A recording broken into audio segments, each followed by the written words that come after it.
This is an old house. There's bound to be bumps in the night. Sorry, let me just answer that. Hello? What? Wait, slow down. Oh my God, that's horrible. Is he?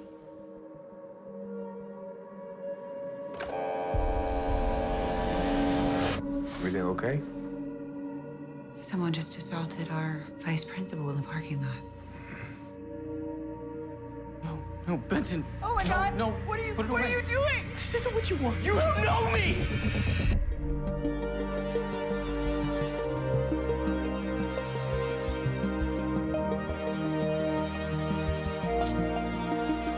Oh.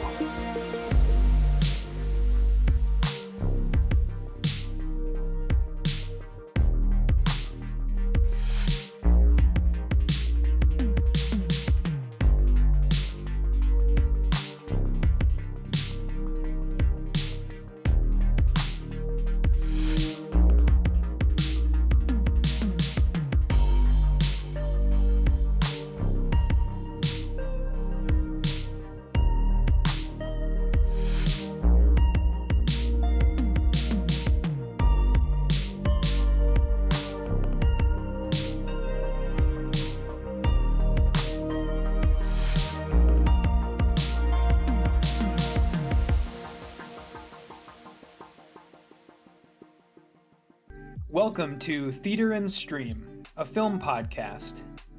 I am Matt, and that is Chuck, and this is episode number 23. For the first time in a long time, we've got a double feature episode on our hands, but what exactly does that mean? Well, after we talk about the film news of the week, we've sort of jettisoned the traditional watch list in favor of doing deep dive reviews on two recently released films. First up, it's going to be Cobweb, a new horror film that isn't quite what it seems on first glance. This film is starring Homelander and the girl from Cloverfield who explodes.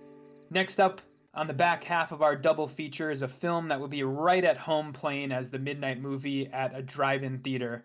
It's the self-help saga gone horribly, horribly wrong, The Passenger. You'll find both movies available now as a digital rental on the storefront of your choice. And for your convenience, we've also put timestamps in the episode description. If you like what you see, please consider subbing. If you like what you hear, please consider rating us on the podcast service of your choice. But that's the business end of the show.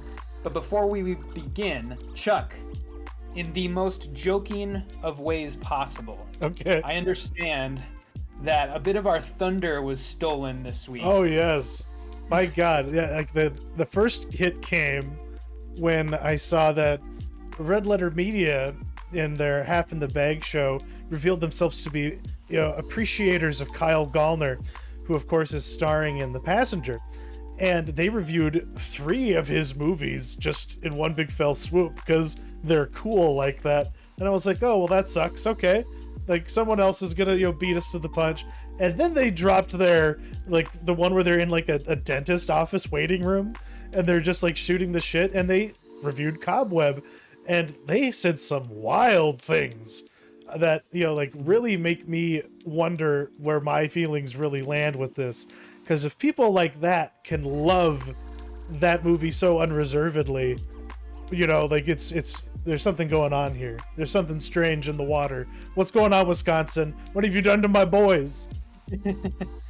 Yeah, it was pretty funny to see those pop up on Red Letter Media. Of course, I think we're both fans of them, and so it's not that big of a deal. I mean, they outpace our views by like 200,000 to 1 or something like that. I mean, so. Their Facebook groups are run by people, not themselves. You know what I mean? Yeah.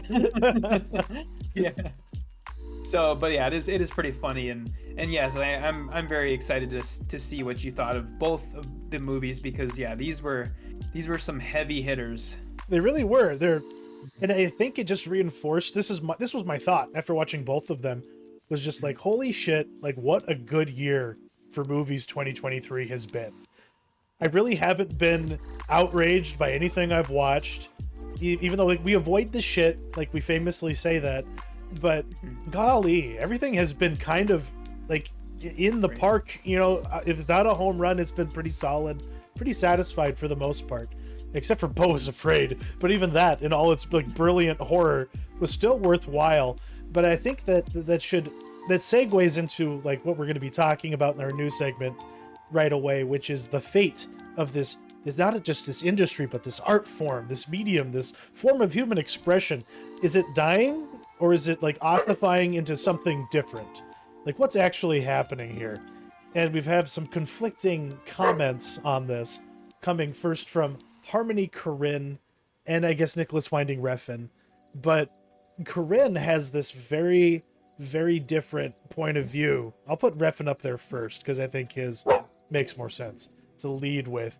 Because I agree with him that, yeah, there's too much money flying around, and there's too much cocaine. There's too much decadence. Because if you look at like this guy's movies, he is just about trying to reveal in a Kubrickian way the evil truth behind Hollywood, which is why he's back in Denmark making his stuff.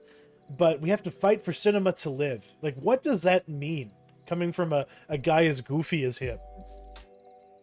Yeah, so he basically said streamers, they're overfunded, they're rotten with money and cocaine, and then he also said we need to save cinema, and AI is not an artist. Streamers have devalued content to a swipe, basically, and yeah, it's interesting because I don't know. I think depending on who you ask, Refn is either a complicated dude or a drama queen. Yeah, and he last year, he actually said like something similar to sort of what Korine is saying, like basically cinema is dying, and now this is sort of his 180. And I just sort of wonder, I mean, it's a little convenient because last year, when he said cinema was dying, he was working on his Netflix miniseries. And so I'm sure that they were, throwing a bunch of money at him for that. And now that he's done with that and he's back in the world of movies, he suddenly is like, oh, movies, we have to save them, we have to, because he suddenly, I think he's got a movie on deck. And then he also did a segment for that like Travis Scott anthology film. What? Yeah, so that's what I mean. He's been sucking at the tit, for a while. He got fat just like everybody else. Like Amazon bankrolled Too Old to Die Young, and then of course he got to make Copenhagen Cowboy. Like, he hasn't exactly been held back. The Neon Demon, is an example of cinema made possible by streaming. So, yeah, like, he's kind of right. I kind of agree with him. He's not wrong, but at the same time, I think he needs to calm down a little bit and just focus on making movies. Because do you think he's being literal about like the cocaine comment? Yeah. Do you think he's being literal about that, or do you think he's just really okay? Yeah, no, I think because that's the drug of choice. Like, that's true. There's a cattle rancher I know from back home who once told me that like when times are good when beef costs a lot of money and cocaine costs a lot of money, because that means everyone's making a lot of money, because those two things are just like the drivers of a lot of different industries, and especially in entertainment, like what is the party drug? It's always going to be coke.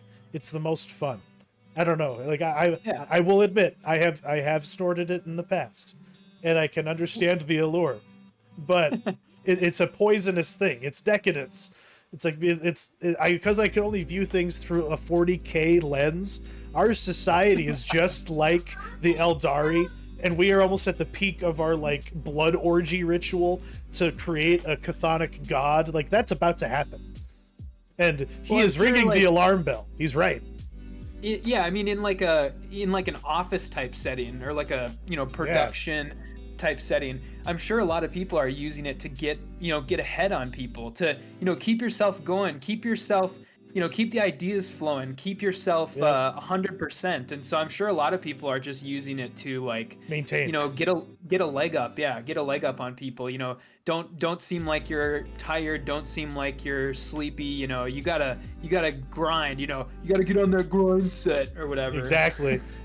You need to deliver. You need to undercut the people who are next to you. Like, it's the crab bucket mentality. And when those people let loose because they're under so much fucking stress all the time, and you can't afford all that coke if there isn't too much money flying around. And I think that's more to the point.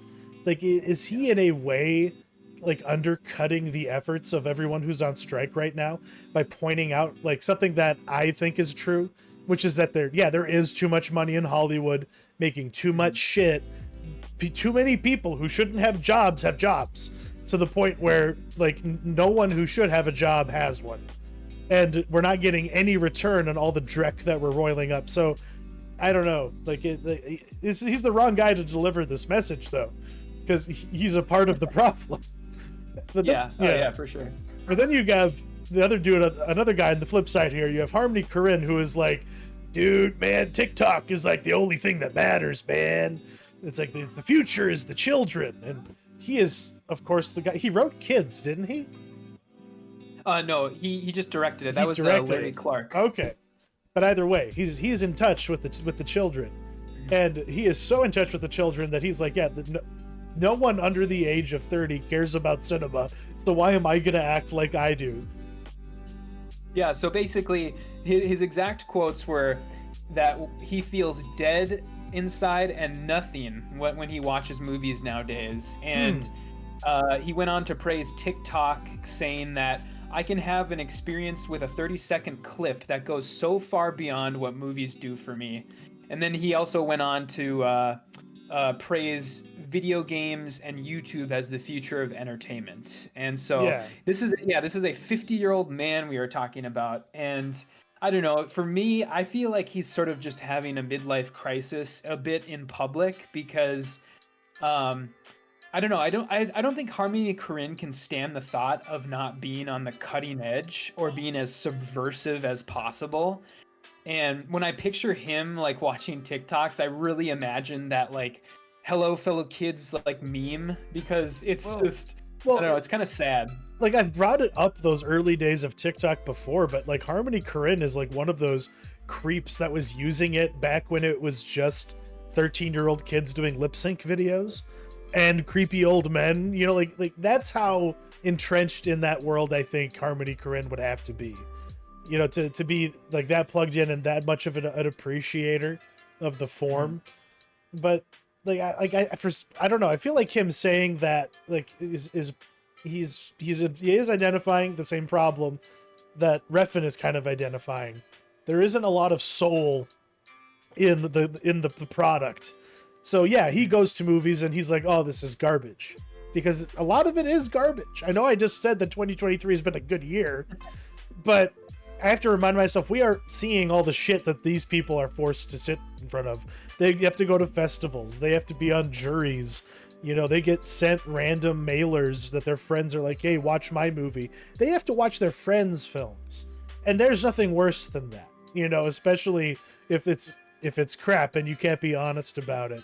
So yeah, he is the guy. He is all about that thumb swipe, isn't he? That's what's funny. Because like that's what Refn was decrying. And here Korine is like, I live by the swipe. I am the algorithm. You know, he has the attention span of a 7-year-old addicted to an iPad. Yeah, and I don't think he's completely wrong. I think, you know, his point about video games, I think I definitely agree with, you know. Video games are definitely, could overtake film as far as, you know, an industry. And, but I don't know, I think that, you know, he partially doesn't have the awareness to realize that video game narratives have sort of used film as a rubric for their structure. So it's like, you know, when you're playing a video game, you're playing it, but they abide by a lot of their narratives abide by a lot of the same rules as movies do. And so I don't know, I would call him a little bit out on that. I think that's a little bullshit. But yeah, did you read about the movie he was there promoting? Yeah, it sounds bizarre. Like, you say, he has to be so on the cutting edge that I don't how many different kinds of technology did he use to record that? He filmed it with thermal cameras, and then they used like 3D imaging software to actually create the characters over like the thermal image, and then they used AI tools to like help them with that. And the movie's called Aggro Drift, if anybody wants to go look it up. And it's his first movie from his recently started multimedia company called Edgelord. So That's a perfect name for it. oh But- yeah, that's him and Edgelord, that they go hand in hand. But so he's embracing AI. He's doing all the things his peers are like running from, and God knows what kind of content. Like, is that actually going to be watchable? It's gonna. I don't know. We'll have to see. Yeah, it's a A24 release, so I'm sure it will okay. be. Yeah. One would hope so. Yeah. Bear with us a second here. Yeah, go ahead. Yeah, we can. I'll start on our next one here. So our second story is just kind of a all-encompassing view of the fall and winter schedule because of the strikes, basically. Because the strikes are still happening, and they're probably still going to continue to happen. So essentially, what in the past couple weeks, including like majorly this week, Hollywood has had to sort of declare their intentions for the fall and winter movie season, because historically it's an important time for award season and blockbusters and family films. So we have seen an uptick in delays in the last week. And yeah, I don't know if, I mean, there was stuff that was moved all the way to 2024, including, of course, Dune 2, Luca Guadagnino's new movie Challengers, which was originally supposed to open Venice Film Festival this week, and the entire Disney Plus Marvel slate has just been That's crazy. moved to 2024, except for Loki. That's it. That's the only thing. And then we also have these movies too that were delayed further into 2023, like Yorgos Lanthimos' next movie and Killers of the Flower Moon, which didn't get delayed, but it got its October 6th limited release completely nixed, and so now it just comes out October 20th nationwide. And I don't know, when you look at these these delays and stuff, what stands out to you as, who's gonna win from this, who's gonna lose from this, what's gonna happen? Yeah, because there's a lot of calculation in here. Like I can't even imagine what their fucking taxes must look like, because it's like they lock all these things in because they're anticipating it applying for one tax year, and now it's not going to be relevant until the next one. Oh my god. But as far as like I don't know, those are a lot of movies that one would have expected to have been in the lineup, like for award season, for blockbusters, and just also on streaming, because things are starting to get pretty desolate. As far as releases are concerned, it's looking very thin. Like, weren't we expecting to have, I guess maybe not, like were we going to be getting things like Severance or like Stranger Things in 2023, or were they all already coming in 2024?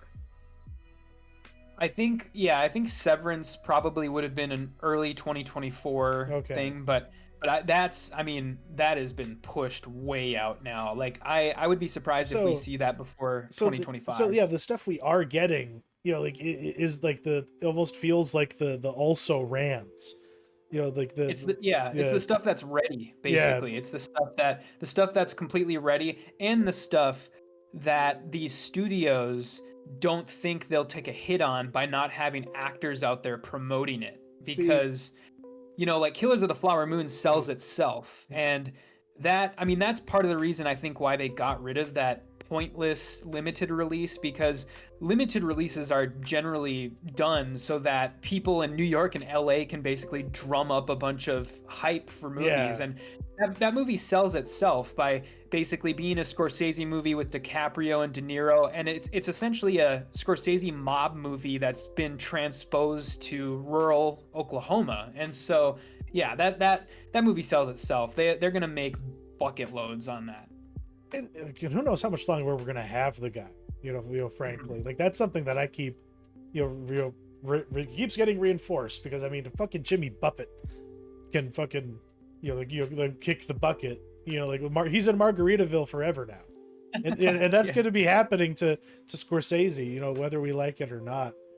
And so, yeah, like I had a thought and then I lost it, but like it, as far as sorry, yeah, go ahead. Oh, I was just gonna say, what I was gonna ask is, when you look at the sort of release schedule, you know, what stands out to you as like, you know, what, because the first thing I look at, or I think, is, you know, this year still seems pretty stacked for like the types of movies that we like, or like the, you know, like smaller films, indie films, more subversive films. Like, you know, we still have Priscilla, we still have Anatomy of a Fall, we still have The Killer, we still have Poor Things, The Zone of Interest, Ferrari's getting really good reviews out of Venice. So, in a way, like everyone who like kicked the can to next year, I think made a good choice, because there's it is a pretty stacked full lineup of films, and it would be a tough competition. You'd rather define your year rather than just be an entry in it. And of course, like I with all due respect to the movies coming up during quote unquote award season, but I think we all know that Barbie is gonna clean fucking house.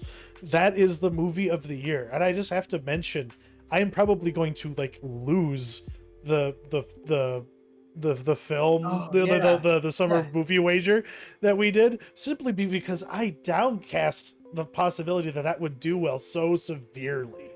And like, I might as well be eating. I'm eating my Birkenstocks right now.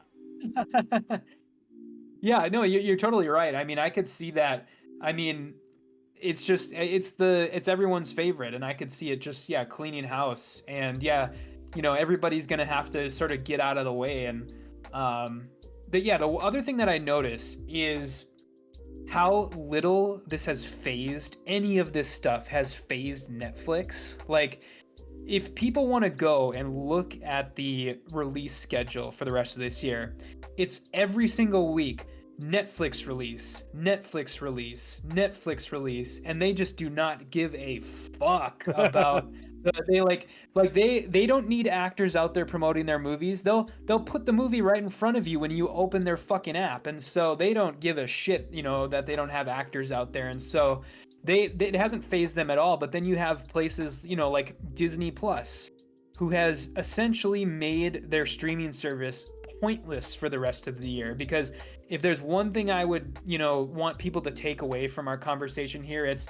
I would strongly consider your Disney Plus membership for the rest of the year, because there's nothing coming out. And so don't just let them take the $12 a month from your bank account every year. Go and cancel it until at least January, because it's pretty desolate. Because like I kind of pointed, like I've talked about this in the past, like the feedback loop needs to exist. If they're not actually giving you anything, you have to let them know by taking your dollars away. You know, like you can't, like, just not having your eyeballs does nothing, because they'll just lie about having them. Like, do you believe, Disney, that Ashoka was watched by 15 million households? No way. I mean, I would say, I think they're being very careful about their language there. And I think that Ahsoka was probably started to being watched by 15, where people probably watched it for like 5 minutes and then just said nope and just turned it off. And so I mean that they're fudging the numbers a bit there, I think. They'd have to be. By God. What about Aquaman? I want to know your thoughts on that. Kind of like The Flash. It's just a movie that we've heard a lot about, but yeah, like the doc points out, we haven't seen a goddamn thing from this. Like, normally the hype machine has been in operation for a tentpole superhero movie for at least a year and a half to 2 years in advance. And you're telling me 3 months out from this fucking movie coming out, we don't have a shred of publicity? Why? How much did this movie cost? I think it's about 250 million. And so, yeah, it's, so I mean, there's nothing. Is James Gunn purposely just taking the final slit of the knife across the throat of the Snyderverse? Is that what this is? I think what it is them I think they're just waiting until the last second until they decide to delay it, because I think what'll probably end up happening is it's going to get delayed till March, would be my guess, or April. Okay. Because Dune is March, right? Yes. Okay, so probably April then, because Dune is going to be WB's big March movie, and then Aquaman 2 would probably be their big April movie, or even early May. They might want to kick off the summer with Aquaman 2. But, yeah, that's true. Yeah, I mean, I think that's probably what's going to happen, is probably in like the next couple weeks, they'll just end up delaying it. But I think a part of it too is they're probably a little spooked from how badly The Flash did, you know? Yeah, because I think that's a big part of the problem. They've been relentlessly bombarding me with advertisements related to The Flash, trying to get me to remember that movie came out, but I have no cause to stream that or rent it or ever. I don't like. It doesn't matter how many cuts exist, you know, of these movies. They're never gonna be worth it. And with this Aquaman 2 movie, they're not doing reshoots because they can't. They already did. They already did. Okay, so but whatever they have is locked in. And yeah, because like there are rumors abounding, Matt, that Disney is also quietly just like pushing Snow White through the production pipeline, so they can abandon it and never release it. A part of me wonders if the same thing is going to happen with Aquaman 2. Like, is that defensible? At what point are they actually fucking over the stock owners of these companies by not actually doing anything with the products they make with the money that they have at their disposal? Like, what are they doing? I don't know. I mean, this reminds me of Batgirl, and it's one thing to cancel and not release a like $100 million movie, which I think was about Batgirl's budget, and it's an entirely different thing to shelve a $250 million movie. So I think, like it or not, I think we will eventually see Aquaman, depending on, no matter how pointless it is, because it probably will be pretty pointless now that Gunn is moving the new DC EU along. And so I guess we'll just have to see. But my last sort of question I wanted to ask you with this whole sort of story was, what strikes you as, for these remaining 4 months left in the year, what strikes you as your most anticipated? Golly, I had a bunch in mind before I sat down here. Now my mind has gone blank.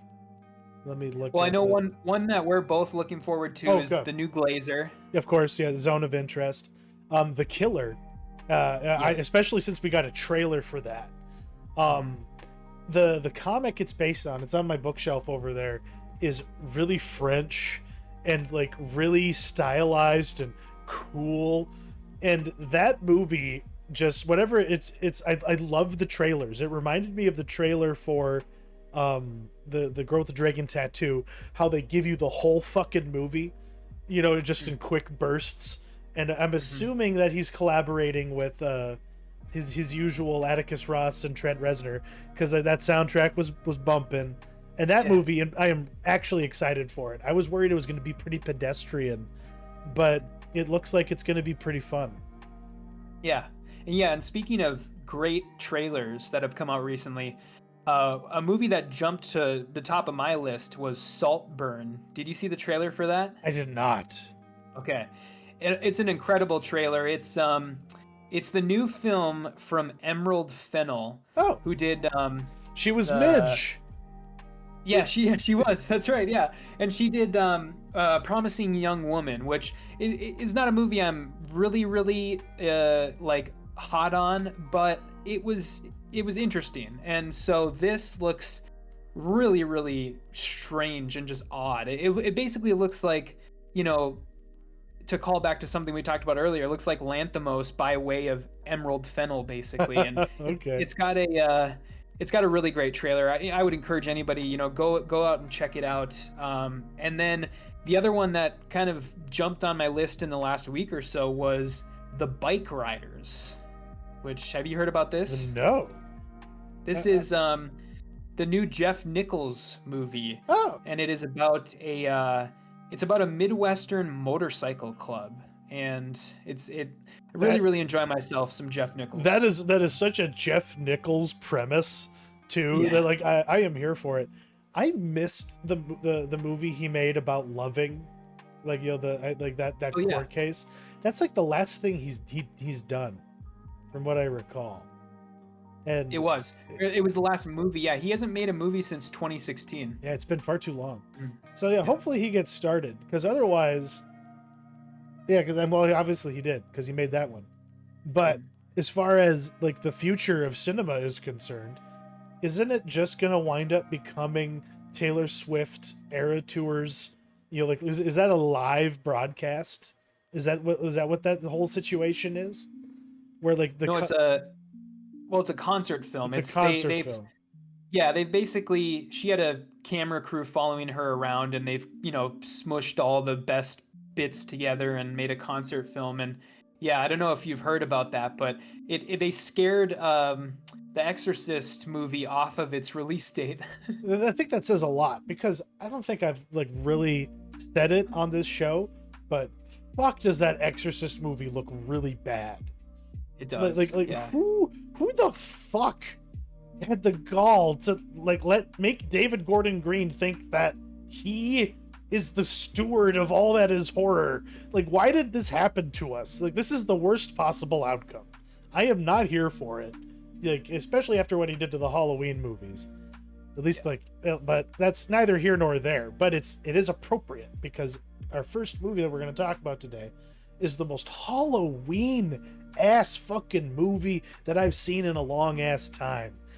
It is, for all of its faults, because I'll be upfront, there was a lot about this movie that just made me go, what? Like, even more than, like, it reminded me of Smile, just how, like, gonzo and stupid it all becomes, because the trope is, oh, it all just boils down to big, giant, weirdly limbed, big, smiling, creepy thing. Like that is the new, like, the boogeyman du jour, and unfortunately it stains Cobweb a little bit. I'll spoil that for you. But it gets so much of the vibe, right? This movie was so poorly served by being released, up against, like, Barbie and Oppenheimer? Is that what they did to this movie? Basically what happened was, this movie was really done dirty. They released it in theaters for 1 week, and the week that it was released, a lot of people were reporting that theaters were only playing it for like one showtime a day at like 9:30 p.m. at night, and then they just took it out of theaters after a week and sort of dropped it on streaming or on digital rental 2 weeks ago. And so it got done dirty. That's a crime, because it deserved to be put out in the month when the psychosphere is right for kind of just brainless, stupid, spooky shit. Because, you got a little boy, and he has these weird parents, and you just get the sense that you are watching you're watching Coraline, but if the other mother and father live with you all the time. I can't say I really understood the particulars of the plot. I don't know if I missed certain details. Because there were certain aspects of it that bugged me. Like why are the parents the way they are? Why is this thing chained up in a pit in their basement? And this movie does not care to answer it. It's just so strange. Unless I missed it, I can admit faults if I just got distracted by a screaming child or something, and I missed a connective tissue. But at the end of this movie, my only things I could say were what and why and how, and I don't get it. But at the same time, I was vibing with it. I was rolling along with what was this. What was really kind of edgy Goosebumps book, or a really good episode of Are You Afraid of the Dark? Because if it weren't for some of its more mature elements, you could almost put children in front of this movie, until it's totally ruining their lives with how spooky it is. But I don't know, am I wrong? did I not understand this movie? Did I miss particulars of plot that would have allowed me to go along with it better?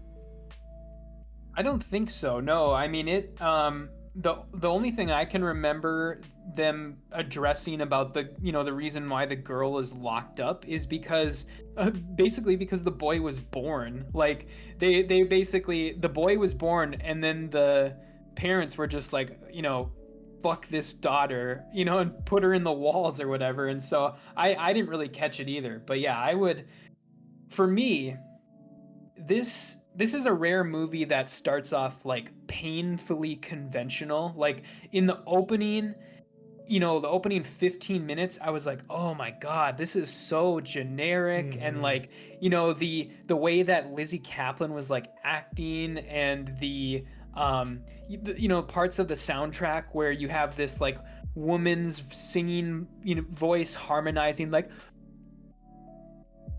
like over the soundtrack, and it was just so like generic. And then something happened where it just got like really nutso bananas, and I really liked the subversion of tropes and the unexpected turns and the absurdity of it all. But then it kind of sort of became crappy again at the end. And what I likened it to, or the sort of metaphor that I used in our doc, was I would liken this film to like a marathon runner who like trips at the starting line and like gets in last place, and then spends the entire race getting back to first place, and then like 10 feet before the finish they trip again and lose. And so yeah, this movie has parts that I really enjoyed, but it's pretty uneven. Yeah, uneven is the word. Like, what did you think of the children in this film? Did the lead deliver, or like it I don't know. It really found it hard to believe that a child could look that disheveled and depressed and not have CPS involved in some way, like or have his parents not like his parents aren't meth addicts. Are you sure? Like, do you look at like how this kid looks? I don't know, the acting I thought was okay, but like, what about Mr. Busey as the bully? Yeah, Luke Busey, not the grandson of Gary Busey, the son of Gary Busey. And so that's pretty wild, I think. But yeah, he was good. He was fine as the bully. He's not in much of the movie, but I would like to.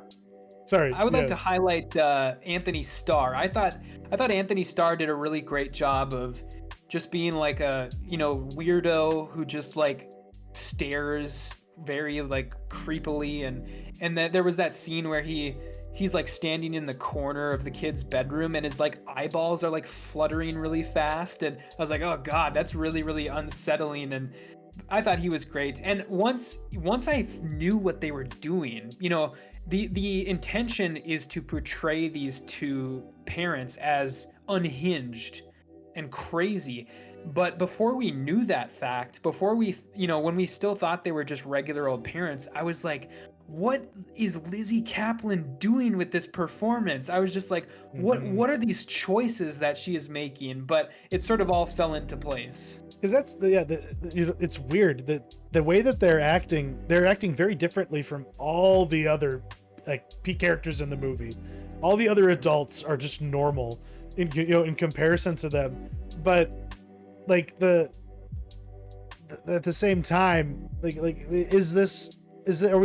we supposed to just believe that this movie is being seen through the eyes of this little boy? Is he like misunderstanding his world? Or what? Like, is this supposed to be just a fairy tale, like movie time, and we should just not require it to be so grounded? Like what were the filmmakers trying to do here? And I guess, what do we know about them and their intentions? Well, I know that this is what's his name? Samuel Bowden. This is his first feature film. And so, yeah, first time feature director, and I think he's done some horror shorts in the past. And yes, I mean, this is definitely from the child's perspective, and I'm glad that you pointed that out, because I really wasn't thinking in that way before. But I still think that there is like some really odd like choices as far as, especially, you know, towards the end when like it seems like they're wrapping it up too fast, where I just don't understand like what happens at the end there, because it's like they capture the girl, they capture the monster, and then the implication, I guess, is that they just leave her there, and they, you know, they don't kill her or anything. They just leave her down there. And, you know, what about like who's gonna find her? You know, what about like the police? Are the police gonna come by and find her? You know, who's gonna let her out? And the movie is not interested in answering any of those questions. But what they do tell you is that she somehow finds him at the end and like appears to him, I think, unless that's just his imagination. I don't know. I couldn't tell because the movie refused to take a stance on that. I was like, what happened at the end? I even had to rewind and like watch that part of the movie again, because I like because the movie ended. I was like, wait a minute, what? It came out of nowhere for me. So I went back and I rewatched that part, and the thing you're referring to is like where he's like sitting in bed, and what she is like, and she is narrating it and being like, you'll be at home and you'll see some shadow move and you'll start doubting yourself that you locked me down here, and then you won't be able to sleep again. like the impotent like evil monster. Like it's a very R.L. Steinian sort of like way to end your story, because things just wrap up. They don't make like all the questions an adult would ask are just like shut to the side. It's like, no, be quiet. Just yes, he's adopted and no one asked any questions. Just go with it, you know. And that's the expectation. Yeah, I mean, there's just a ton of questions the movie really isn't interested in answering, and it's the way that I sort of had put it was that, you know, this movie, more so than a lot of movies I've seen recently, it feels like a film where the characters are basically figments in an imaginary world, where this world appears and disappears the second the movie starts and ends. And we know really nothing about their previous lives, and they have no interiority at all or any sort of greater ambitions beyond servicing the script. And I mean, they literally exist to drive the plot of a 90-minute movie, and like any other questions you have are not meant to be asked, essentially. Basically, I'm just sitting here and like in talking about all of this, what they needed to do was like they needed to make a different kind of movie, and not from the child's perspective. They kept on inserting Cleopatra Coleman. You know, her character in there just pointlessly and impotently. She should have been the primary lead. Like it should have been trying to figure out what's going on with the boy and actually having it matter, because like her whole part doesn't matter because we are with the boy, we know what is going on. But at the same time, like they also could have, you know, grabbed more inspiration from like Let the Right One In. Especially if the whole point of this movie was going to be about him joining forces with the monster to kill the monsters that abuse him and like that he's forced to live with. Like, you know, that would have been kind of neat and subversive. And then it just turns into a really lame like boss battle at the end where she like hunts down all of the bullies and then is very, you know, neatly, you know, neutralized as a threat by the end. And they could have done something a lot more interesting, because like if that was like, I don't know, because we never get explained exactly what she is. It really doesn't matter. We don't know what's real. We don't know what is true.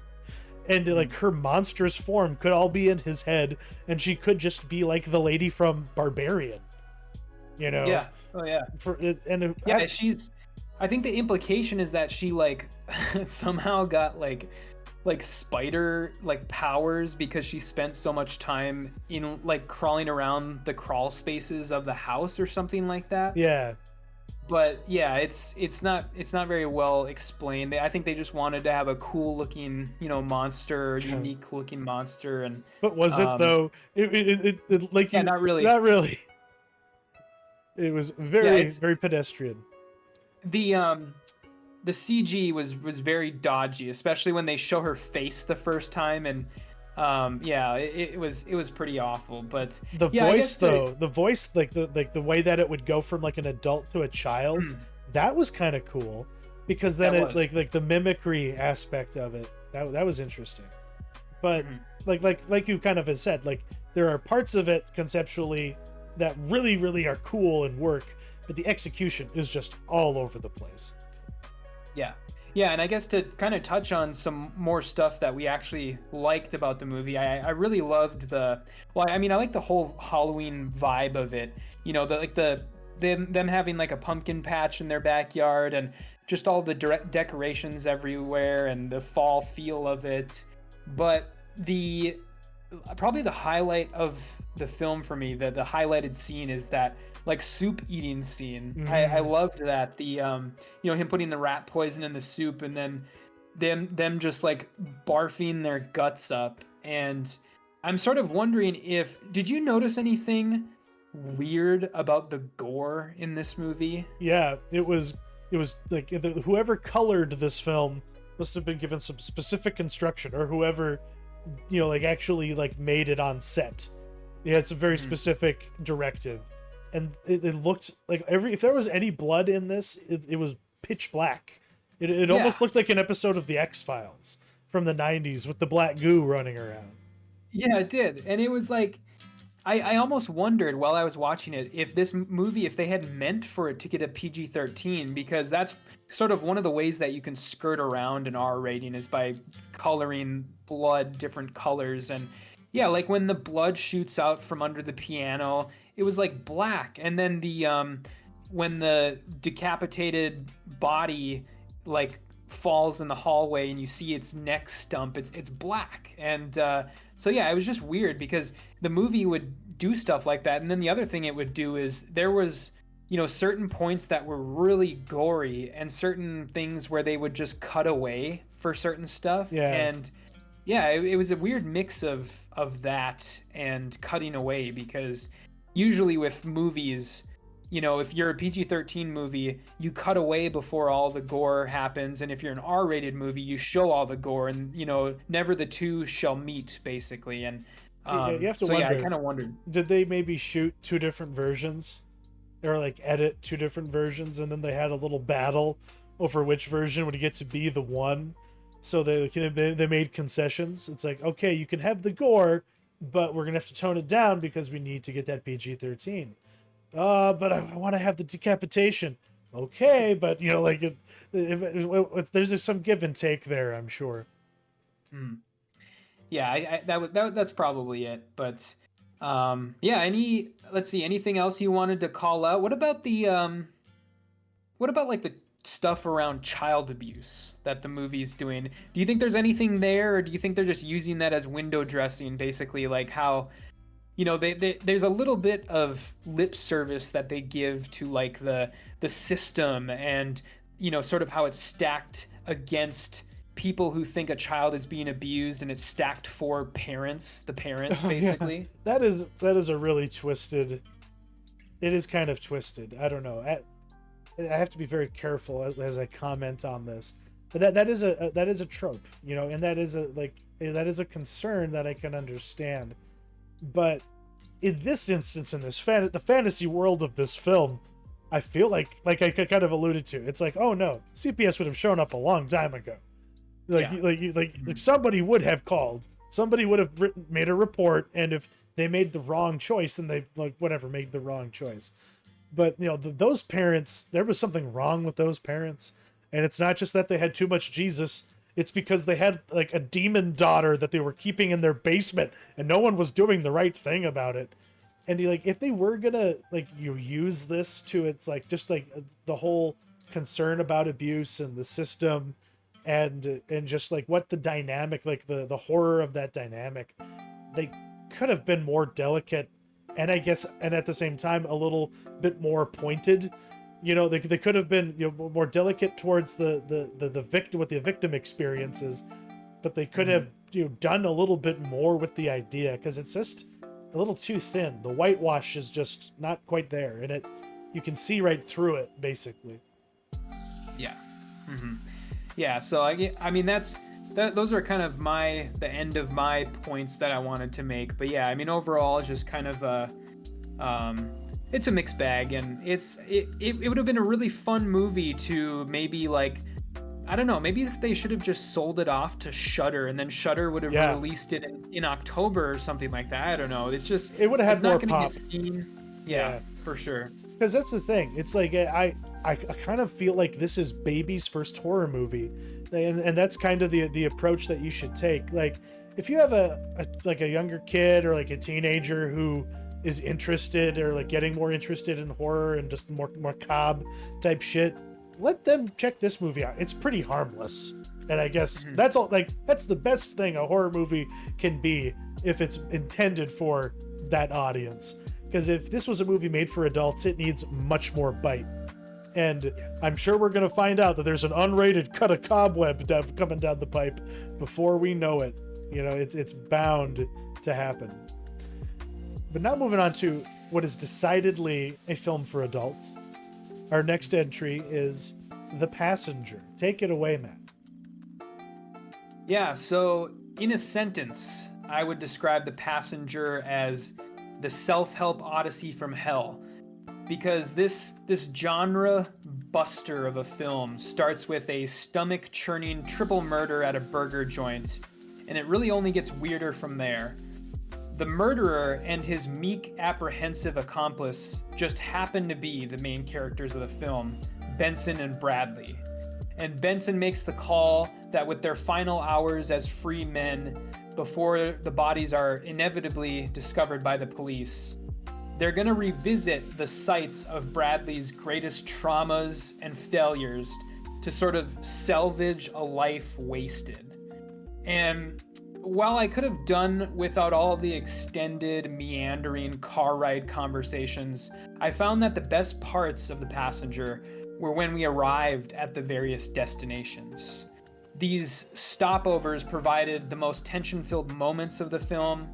They answered the most questions that the audiences were asking, and they even posed some not so easily answered dilemmas back at the viewers. So I'm not really sure if enjoy is the right word, but I certainly appreciated my time with The Passenger. But Chuck, what did you think? I really, really did appreciate it too. It had a strange way of, like, from the go, like literally from the go, like the first like seconds of this movie, they show you something really fucking fucked up. And then they just introduce you to the drudgery of being a wage slave. Like, though I love how carefully it's set up, like the Bradley as a character. And then just like the deadness in your chest when you're sitting in your car getting ready to drive to that job you fucking hate. There was just too much that was relatable, you know, like just about the circumstances that the character finds himself in life.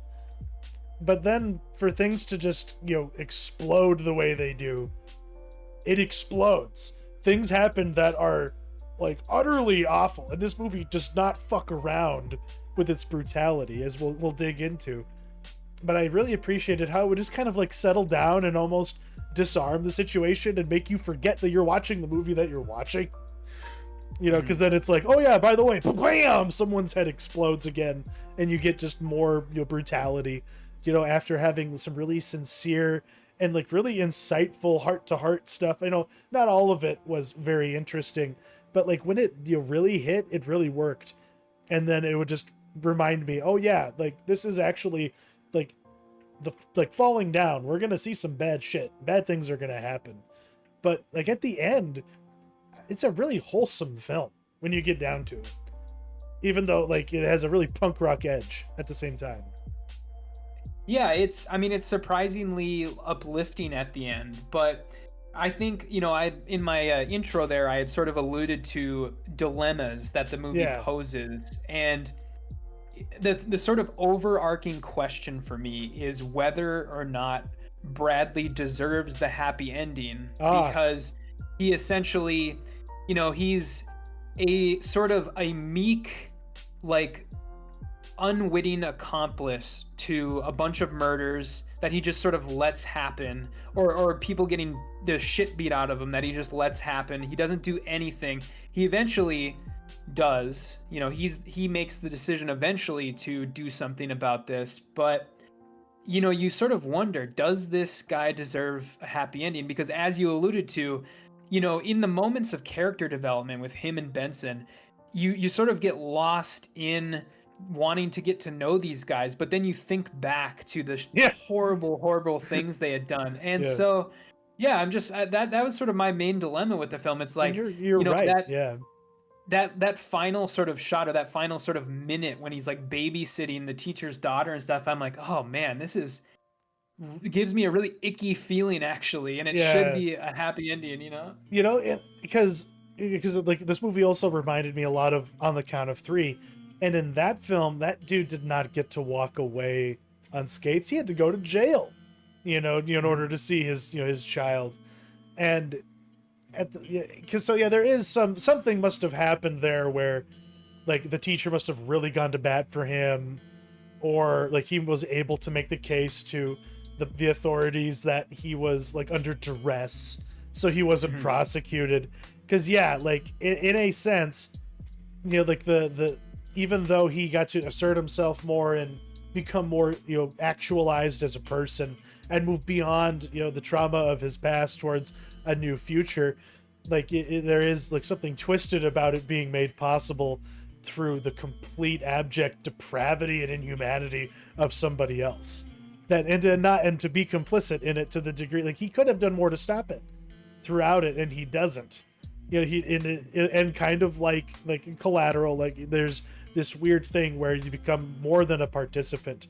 Like you tell yourself it's out of survival, but you're going above and beyond after a certain point, and that's where the things get really fucked up, and you have to really kind of, you know, settle your stomach here and there, you know, because I don't know, I was really invested in caring about Bradley. Maybe I shouldn't have. Like I wanted him to find a way to get out of the situation he was in, but at the same time I wanted to know more about why this fucking guy Benson was doing what he was doing, because Kyle Gallner, is this going to become like the role that gets him taken more seriously? Because as we've established, he has a very established career. The guy's been around, and enough that Red Letter Media did an entire episode about him. So like, what do you think this movie's going to do for him, you know, as far as like, you know, at this point in his career? I don't know. I mean, he's been making these very small movies for a long time, and he, you know, I guess the stuff he's more well known for are he was in like the the Nightmare on Elm Street remake, I believe, and he was also, wasn't he in American Horror Story? Yeah, and like he was in I think a season or two of that. He definitely popped up in Jennifer's Body, and and of course Veronica Mars. You know, like he was in a couple seasons of that, and yeah, but he's never done anything like quite like this. Like this is like if this movie had been made in the 70s, like this would have been legendary. You know, like he would have been like and this would have been like a Nicholson, the coming out party sort of a thing. But like his character, like I just know so many dirtbags like that guy. Luckily, they aren't, you know, like spree killers yet, as far as, you know, from what I know. But that level of unhinged that you have to respect, and it was really like you have to like ask, like, how well did these characters who worked at that burger joint really know each other? Because you would know better than to say anything that untoward to a guy that you know has a fucking shotgun in his truck. Mm-hmm. Well, it's, you know, I had said, I made a note in the doc to say, I'm trying to figure out still, I'm still trying to work it out in my head, whether or not I found him, the way that he is before he snaps, and then the way he is after he snaps, if it's like a mischaracterization of the character, or if that's just how it would play out in real life. You have to wonder, you know, Yeah, because he's this, you know, before he even says a word, he's just kind of like a background character, and he's, you know, mopping the floor. He doesn't have a line of dialogue for like the first 15 minutes of the movie, and then he just like snaps, and then suddenly he's this like sort of psychotically charismatic like psychopath. And so yeah, I just kind of wonder if it was, I mean, maybe that one guy, as you had termed the fast food worker fuckboy, he just thought he could get away with saying that to Benson because in the past Benson just didn't do anything. And maybe that's a good point, because it is kind of strange that you could just be that he was the fuckboy, was the king of the roost, so to speak. You know, that even the manager, you know, like would let him get away with murder. But like that, so yeah, like what is that guy doing there, and how long has he been there? Like, has he killed before? Probably. There's something that's interesting about him, but yeah, like how well did they know him? Because like probably, obviously not well enough. Let's see here. What about the violence? I know you had made a point. You had made a point to want to talk about that, and just how like gritty and realistic it is. You know, they're not, I don't think they're using CG. I think the one time in the movie they use CG for a gunshot wound is when the waitress gets shot. But other than that, it's very much real and looks realistic. So yeah, what did you make of that? It was just so casual, like as far as like how the characters treated it. Like, but I guess that's kind of realistic if you're desensitized or like needing to like not be honest with yourself about what you're doing as you move some dude's body and his guts fall out of the gaping hole a shotgun just put in him. Like, but it had that level of reality that Cobweb just didn't. You know, they weren't concerned. Like, yeah, they tried to have some neat gore effects in that movie, but in this one it was to the jugular. Like, everything was just the most extreme like version of it possible. Like if somebody gets like cold cocked with a, you know, by somebody with a gun, in most shows it's like, oh, it's a bruise, maybe just a bump on the head. But in this, they went just like full on, like the dude's face is like literally split open. He's unrecognizable. And it was like the kudos to however they did that effect, because it actually looked like, instead of just like piling on makeup to, you know, like fake it, it actually looked like the real thing. And that really fucking made me uncomfortable. Yeah, no, yeah, definitely did. And yeah, I mean, that was probably part of the idea behind it, was, you know, sort of reminding the audience that, you know, who this guy is, who Benson is, between these long, you know, meandering conversations in the car and these sort of like almost genuine seeming trying to get Bradley to sort of reckon with his past. You know, he almost seems genuine about it, but then you're sort of reminded of what a scumbag he is. And, you know, what is his ultimate end? Like, what is his decision-making process? Why does he decide, like, okay, this is probably our last couple hours of being free men or alive men, and so with these last hours, I'm going to take you on a tour of all your traumas. Why does he even do that in the first place, do you think? That's a good question, because this dude doesn't care about human life. So why does the patheticness of Bradley's matter to him even a little bit? And it must be whatever this dude, you know, like whatever like made that guy reach for the gun and start killing. You know, like whatever his reason was, his 13 reasons why, you know, like whatever he could articulate it to be, it doesn't really make sense that it would be out of concern for the story of somebody else. That takes actual empathy, and psychopaths don't have that, as far as I understand it. So like, is it just because it's like it was more interesting? He's like being a joker, you know, he's still just being in control and just domineering somebody else. And it's the comedy and menace aspect of it, where it's just trying to contrive uncomfortable, like deeply uncomfortable situations for someone else to be in and force them to have to endure it. Like he's getting some sort of sadistic satisfaction out of it, you know, like about like it's kind of like the whoever the anonymous figure in that one Black Mirror episode that sends that pedophile boy on that wild goose chase. You know, it's all just kind of a joke. You know, it's like it's a joke until he starts actually getting to know him better and actually catches himself starting to care. You know, like when like the whole thing with his teacher and her eye, which we haven't gotten into yet, because that's the starting of the film. And I didn't really like, as I saw trailers for this and that one character had her eye patch on, it confused me. But I put the dots together eventually. What did you make of that whole subplot? With the teacher? Yeah. Oh, I liked it. I thought I really enjoyed the actress that played the teacher. I thought she was really good, especially with, you know, the amount of screen time that she had.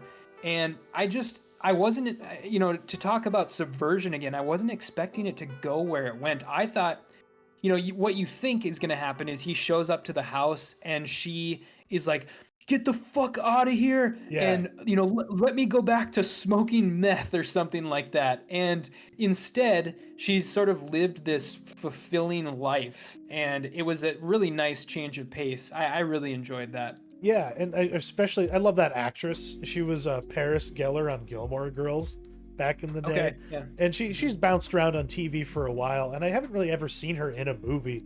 And yeah, to have her show up and just be such a pro about it, I really enjoyed that.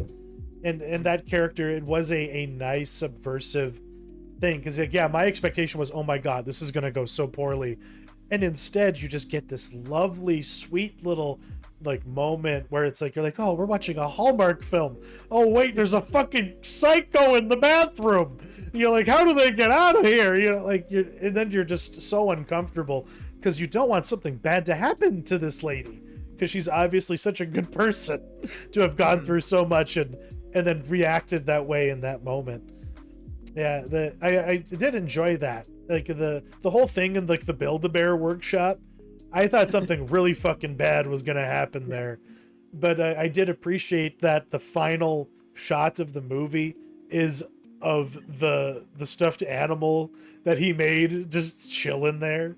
Yeah, like with the dick. Yeah. Put a dick on the draft. It's like, so the movie does end with a dick joke. Like it does have its like dark sense of humor that it remains consistent to, even while there is like tonal whiplash though. But I think that's part of its strength, is that it gives you things you don't expect, even though it does kind of, you know, make like you pointed out some good, you know, like, you know, plot holes. Like if we were the CinemaSins and we like banged a gong every time we found something wrong, you know, like then yeah, like there's quite a few things you could say, but for a tight indie feature like this is pretty satisfying. Yeah, for sure. And yeah, the last thing that you had mentioned the mall scene, and I did want to touch on the sort of surreal desperation of the setting, where, you know, the place where they live, I don't think you know exactly where it is, but, you know, you have those like factories in the background at the beginning, and the mall is completely desolate, and there's like weeds growing everywhere, and they go to that gas station where the overhang over the gas pumps is like busted. And yeah, I really enjoyed that aspect of it, sort of the desperation of the geographic region. And the one thing I wanted to point out, I don't know if you saw this, but in our doc I had put a screenshot of a IMDb review from a foreign person. I don't know where they're from, but they basically said, like, you know, one thing that I noticed was in the mall scene, all of the stores are closed. Is this really what it's like in the US? Yep. Yes, it is. Like, yeah. Like, and that's the thing. Like North Dakota, and like in certain towns here, they are the exception. A lot of our malls are weirdly thriving, but then you have the mall in Dickinson, which is exactly like this one, where instead of like having like art and like stuff advertising the businesses, they have testimonials from closed shops being passive aggressive about no one shopping there anymore. Like, this is what happens when you only buy things on Amazon. You're like, you're a former owner of like this boutique. So like this movie does authentically portray the middle America, for better and worse. Towns of 10,000, because that's kind of how they describe the community they live in. And yeah, that's basically Minot, and there's things are just kind of seedy, they're overgrown, or they're falling apart, or they're just outright abandoned. Like there's a hospital, a former hospital site in my downtown area that no one wants it to do anything with except turn it into a homeless shelter, and that's the last thing anyone wants to do with it. And if that doesn't tell you like kind of what the problem is, because there's lots of actually foreign people from around the world who watch our show. If it's like at least 30 of you on our larger episodes are coming from other places, which is why I'm grateful we beat the copyright police, on our last episode. Not to get lost in the weeds here, but I'm glad you put that on there, because like I did take notice of that, and it did contribute to the authenticity, of what they were doing, because more often than not, and that's why I appreciated what Riley Keough did with War Pony. Like they actually this is what it is like everything is boring, like all the towns look the same because we have all the same stupid franchises. So it's what the suburbs are, for you city folk, but that's what our metros look like out here. And more often than not, when like Hollywood is portraying middle of America, I don't know, like they're shooting in Canada somewhere, and who knows what it looks like, but it's not where most people live, especially when North Dakota has mountains in it. That happens all the fucking time. Like the Revenant and the Monster Truck movie, which you should watch because it's supposedly set in God, what's that fucking town? It's a border town in North Dakota. But as soon as they said that, I was like, no fucking way, this is the Canadian Rockies. But anyway, really recommend The Passenger. It reminded me a lot of like 70s sort of like thriller dramas, character studies. Like this could have been a pretty awesome play, but they made a pretty chilling movie that warmed the cockles of my heart at the same time. Yeah, I would say it's definitely, out of the two movies we talked about today, it's probably the winner. If you only want to watch one, probably do The Passenger, but wait a couple months and then watch the Cobweb. But if you want to scare your children, definitely watch Cobweb. You won't be scared, but your kids will be scared. Moving on to the Mentionables, we're still in the realm of video games, because god damn it, man, they are coming at us. September is brutal. Like, have you even had a chance to beat Baldur's Gate 3 yet? I'm in Act 3, so okay. I'm 66% of the way through. You're in the city, because now you have a distraction, because you're one of those folk who paid the premium. You went to the New York premiere, so to speak, and you got the access to Starfield. Is it everything we hoped it would be, or is it yet another buggy mess from Bethesda?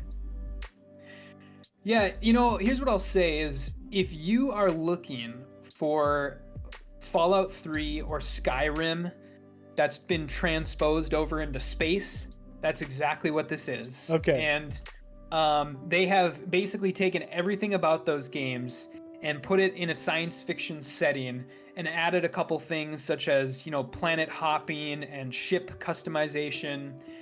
And that's what this is. So if that's what you're looking for, you're going to love this.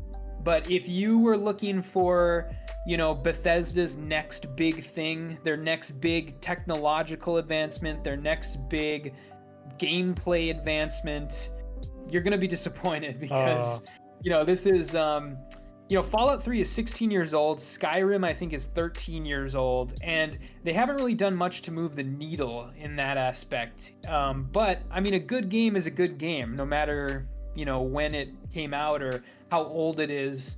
And I've really, for the most part, I've been enjoying raiding space pirate outposts and jetpacking around and boarding enemy spaceships, and in spite of things like sort of bad performance and tech issues, I have been enjoying it. But I would warn people, by no means should you pay the extra fee to play it early like I did. Like, I think if you wait until Tuesday, I think it is, it gets dropped on Game Pass for everybody, I think. And so don't do that. Definitely don't do that. And wait until it's been patched a bit also, because whether it's patched by Bethesda or it's patched by modders, like third-party modders, it'll get patched eventually. And so it's a soft recommend. Gotcha. Because like that's where I was. I knew that I was going to be able to play this game, for my monthly fee for my Game Pass subscription. And I also knew that it was never going to work on Steam Deck. I don't even know if it's actually going to work on my computer. I just know my setup. I have 2 CPUs along with a GPU, so I can cheat a little bit. And I can, like, Baldur's Gate runs really well on my computer. It runs okay on my Steam Deck, as I will get to. But I just know better than to like pay money for this game at this point. I'll know after I've had a chance to dabble with it, because the Steam Deck Valve pushed an update specifically for Starfield, because people were paying full price for this game to play it early. They were installing it, and they were just getting a black screen. Because I know Todd Howard, literally, he warned us. He was like, please don't fucking try to play my fucking game on your stupid little Steam Deck. It wasn't built for that. He was built for something bigger, But that's the thing with all of these video game releases. The dirty secret is that they are not well optimized. They find ways to have gigabytes of code to do things that could be, really stripped down and made better. Because like there's no incentive to actually do that. They make because I don't know. That's a bitch for another time. But I have been enjoying being able to actually play Baldur's Gate after being teased about it. Angie kind of saw some clips from it and was like, our household needs to have this. And I think she might have had put in more time than me. I usually have been putting in like half-hour bursts. I just like I honestly am still like probably like the intro, like the segment where they're just teaching you shit. But that's kind of the reality of it. I didn't play D&D before. I don't understand how to play D&D, and the development